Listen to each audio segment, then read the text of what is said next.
अंग्रेजी कैलेंडर के हिसाब से जो नया साल शुरू हुआ है, वैसे तो हमारा जो संस्कृति के हिसाब से जो नया वर्ष है वो तो बाद में आता है, जब फसलें आती हैं, पत्ते आते हैं, फिर उसके बाद नवरात्रे शुरू होते हैं। वो एक समय होता है जब हमारी संस्कृति के हिसाब से नया साल माना जाता है। शुरुआत पर अंग्रेजी कैलेंडर का प्रचलन है, सब एक दूसरे को नए साल की बधाई देते हैं। तो मैं भी आप सभी को आज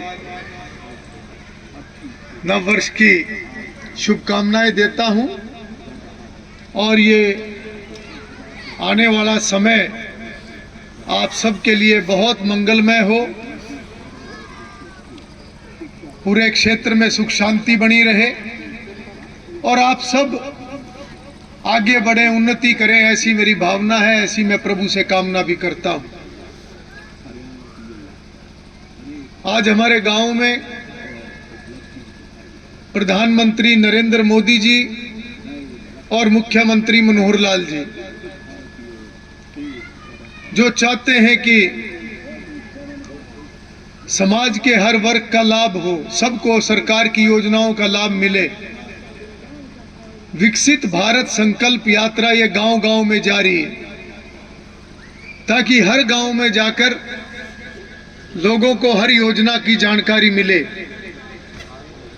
और जिन योजनाओं का लाभ मिलना चाहिए, अगर किसी को नहीं मिला तो उनको योजना का लाभ मिलना चाहिए। अगर किसी के कागजों में कोई कमी है तो वो जानकारी मिल जाए, मौके पे काम हो सकता है तो मौके पे हो। तो ये एक संकल्प है कि गांव-गांव में जाकर आज सभी हमारे अधिकारी, कर्मचारी, सभी विभाग, मैं तो बल्कि कहूंगा कि आजकल कोई छुट्टी भी नहीं ले रहा, छुट्टी वाले दिन भी काम चल रहा है और पूरी सरकार एक तरीके से गांव-गांव में आज सब जा रहे हैं। ये एक बहुत बड़ी बात है। और संकल्प यात्रा के बारे में अभी हमारे बीच में मेरे बहुत ही आदरणीय आरडी कल्याण जी ने आपको बताया कि एक संकल्प और सपना ये प्रधानमंत्री नरेंद्र मोदी जी का है, और उन्होंने ये बताया कि हमारा देश किस प्रकार से एक समय में सोने की चिड़िया इसको कहते थे, इसलिए कहते थे कि बड़ा साधन संपन्न हमारा देश, बहुत से संसाधन, हमारी प्राचीन संस्कृति, हर तरीके से बहुत समृद्ध देश था ये। और आरडी जी ने बताया कि एक समय ऐसा आया जब हमारा देश बंटना शुरू हो गया, आपस में बंटना शुरू हो गए, एक दूसरे से लड़ने शुरू हो गए, और उसका नतीजा क्या हुआ कि मुगलों ने आके हमारे देश के ऊपर कब्जा कर दिया। हमारे देश के ऊपर एक लंबा समय उन्होंने हुकूमत की और हम गुलाम हुए। पहले मुगलों के गुलाम रहे, फिर अंग्रेजों के गुलाम रहे, और ये 1000 सालों का कालखंड जिसमें हमारा देश गुलाम रहा, इन 1000 सालों में हमारे देश के संसाधनों को भी लूटा गया, हमारी धन दौलत को भी लूटा गया, और कितना अत्याचार हमारे देश के ऊपर हुआ, और हमारी जो प्राचीन संस्कृति थी उसको भी तहस नहस किया गया।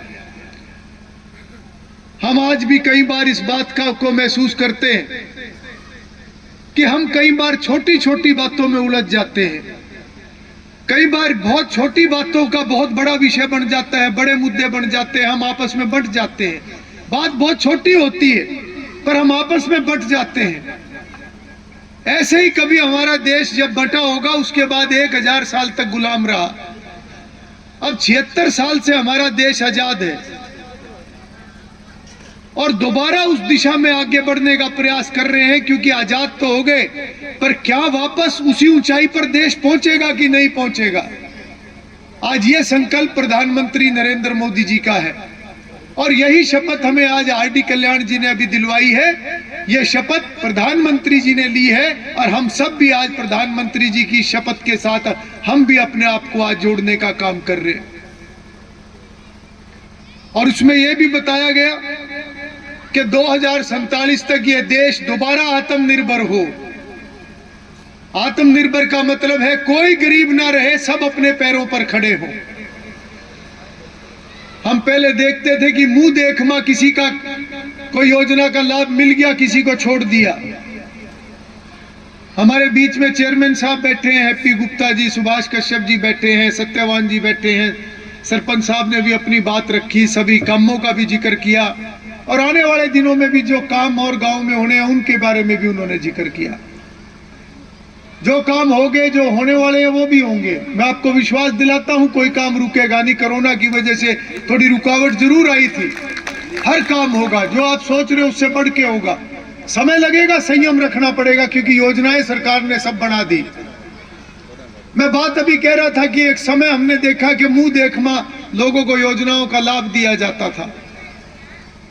हमारे पास तो लोग ऐसे भी आते थे, आरडी साहब, गरीब आदमी आता था और वो आके कहता था कि मेरे गांव में जाके पूछ लो, अगर मेरे से कोई और गरीब हो, सबसे बड़ा ज्यादा गरीब हूं मैं गांव में और मेरा बीपीएल कार्ड नहीं है।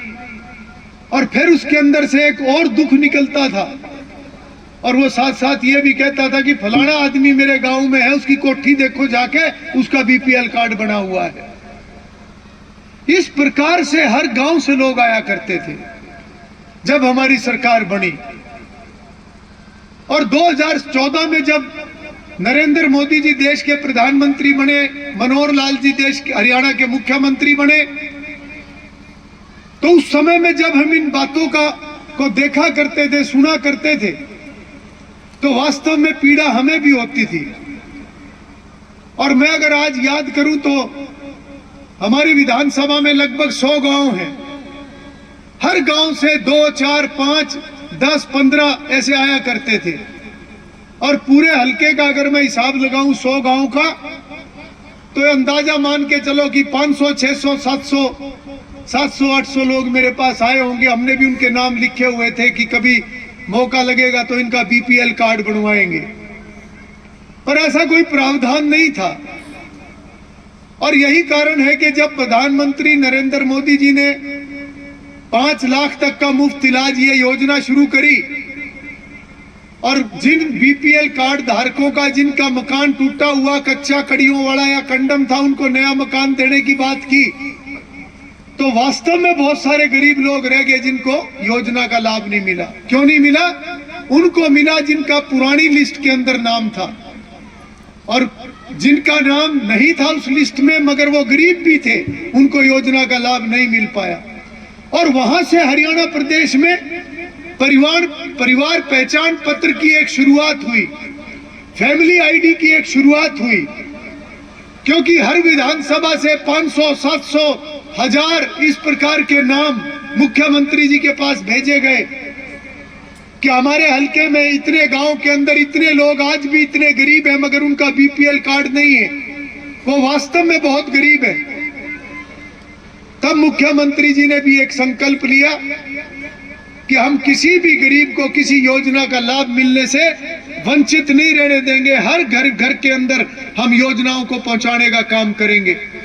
मगर वो इतना आसान काम नहीं था। उसके लिए मुख्यमंत्री जी ने ये स्कीम बनाई कि पूरे हरियाणा प्रदेश के हर घर की पहचान करी जाएगी। पूरे हरियाणा प्रदेश के हर घर का डाटा इकट्ठा किया जाएगा और डाटा इकट्ठा करके जो आज से पहले 1,20,000 तक की जो आमदन वाले परिवार थे वो बीपीएल में आते थे, सबसे पहले तो वो आमदन को बढ़ाया 1,20,000 से वो सीमा बढ़ा के 1,80,000 करी कि 1,80,000 रुपए सालाना आमदन से जो भी परिवार नीचे होगा हम सबका फैमिली आईडी बना के बीपीएल कार्ड बनाने का काम करेंगे। और 4 साल लगे इस काम में।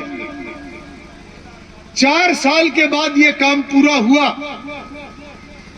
और जो पहले 11 लाख बीपीएल कार्ड पूरे हरियाणा प्रदेश में थे मुख्यमंत्री जी ने परिवार पहचान पत्र बनाकर 30 लाख से भी ज्यादा बीपीएल कार्ड पहुंचा दिए, यानी कि 19 लाख नए बीपीएल कार्ड हरियाणा प्रदेश में बनाने का काम किया। हमारी घरौंडा विधानसभा के हमारे पास 700-800 लोग आए थे जो गरीब लोग थे, पर जब परिवार पहचान पत्र मुख्यमंत्री जी ने बनाया तो केवल उन 800 लोगों का नहीं बना, 36 बिरादरी के लोगों को, गरीब लोगों की पहचान करके 27,000 नए बीपीएल कार्ड बनाने का काम हमारा केवल हमारे घरौंडा विधानसभा में 27,000 बीपीएल कार्ड बनाए। अब इससे आगे का सफर शुरू हो चुका है, क्योंकि अभी तक ऐसे सभी गरीब लोगों को योजना का लाभ नहीं मिल सकता था क्योंकि उनके पास बीपीएल कार्ड नहीं था। आज क्योंकि बीपीएल कार्ड बन गया है तो अब सभी का आयुष्मान कार्ड भी बन रहा है। बहुत लोगों का बन चुका है और कम से कम 30-35 का तो आज बना है, मौके पे अभी मुझे बताया गया। और बहुत सारे कुछ लोगों की आज पेंशन भी बनी है मौके पे। कुछ एक की आज उज्ज्वला योजना के तहत नया गैस कनेक्शन भी जो मुफ्त वाला होता है वो भी आज बना है। तो ये शुरुआत अब जो हुई है इस विकसित भारत संकल्प यात्रा के माध्यम से गांव-गांव के अंदर सरकार जाके ये काम कर रही है। मोदी जी की टीम गांव-गांव में जाकर ये काम कर रही है। मनोहर लाल जी की टीम गांव-गांव में जाकर ये काम कर रही है। हम भी उस टीम का हिस्सा हैं। मैं विधायक होने के नाते, मैं एक कार्यकर्ता के नाते, मैं आपका सेवक के नाते मैं भी उस टीम का हिस्सा हूं। मेरे साथ जितने ये साथी बैठे हुए हैं ये भी मोदी जी की टीम का हिस्सा है। मेरे सामने तहसीलदार साहब बैठे हैं, बीडीओ बैठे हैं, सभी अधिकारी, सभी ये विभागों की टीम, ये सब मोदी जी की टीम है जो आपकी सेवा के लिए हर गांव-गांव के अंदर जाने का काम कर रहे हैं। ये एक बहुत बड़ा अंतर है, ये बहुत बड़ा अंतर है। अगर हम पुरानी बातों को याद करें, अगर मैं आपको याद दिलवाऊं पुरानी बात, क्योंकि मुझे भी राजनीति में सक्रिय हुए लगभग 39 साल हो गए और मैंने भी बहुत सरकारें देखी, बहुत पार्टियां देखी, बहुत रैलियां देखी। बड़े रैलियों में हमने भी आदमी ढोए, सारी जिंदगी आदमी ढोए और कुछ काम ही नहीं करा। अब जाके 2014 में ये सेवा का मौका मिला। सरकारें बन जाया करती थी, लोगों को नारे दे दिया करते थे आके, और नारे भी ऐसे दे दिया करते थे कि लोगों को समझने का समय भी नहीं मिलता था। हमने नारे सुने, बोले सरकार आएगी सबका कर्जा माफ कर देंगे, सुनी होगी, बैठे सारे, बनी सरकार बनी और ऐसे ऐसे लोग भी फंस गए उस नारे के चक्कर में। वो जल्दी जाके उन्होंने जहां से लोन फंसा वहीं से लोन ले लिया। अब बाद में क्या के लोन माफ होने थे और नवा कर्जा चढ़ गया। हमने ये भी सुना 24 घंटे बिजली दे देंगे, मुफ्त बिजली दे देंगे, ना मुफ्त दी गई। और 24 घंटे की तो बात यह है कि क्या हालत बिजली की थी बीजेपी की सरकार आने से पहले। मैं आरडी कल्याण जी को बताना चाहूंगा, ये मैं किस्सा सुनाया 5-7 जगह। गड़ी भरल गांव है जमुना के डांगे। मैं एक दिन वहां जा रहा था, एक 13वीं में बैठे थे, बात चल पड़ी, बात चलते चलते कामों की बात चल पड़ी, फिर बिजली की बात चल पड़ी। बोले बिजली का तो बहुत बुरा हाल था पहले, अब तो बहुत सुधार हो गया। मगर अब तो ठीक हो गया। क्यों? आप पावर हाउस भी लग गए, सारे में 7-8 पावर हाउस लगे हमारे हल्के में। तो मैं बोले अब तो ठीक चल रहा, बोले बहुत बढ़िया चल रहा। तो एक बुजुर्ग था, मजाक में बोला विधायक जी सुधार तो बहुत हो गया, पहले तो हालत ये थी कि नंगे तार के भी हाथ ला देते तो खाज ही खाज हो गई थी, बोले करंट नहीं लगे था, ऐसी हालत थी। 36,000 करोड़ के घाटे में था हमारा बिजली विभाग जब हमारी सरकार बनी। 36,000 करोड़ के घाटे में। कोयले वाले जो झारखंड से, इन राज्यों से कोयला आया करता था, उन्होंने भी देना बंद कर दिया था। आज कितना सुधार, आज वो सारा कर्जा सरकार ने अपने ऊपर लेके कितना सुधार करा है। इसी तरीके से विकास का कितना काम पिछले 9 सालों से हम देख रहे हैं। पूरे देश के अंदर किस तरीके से आज विकास हो रहा है, कहीं भी चले जाओ।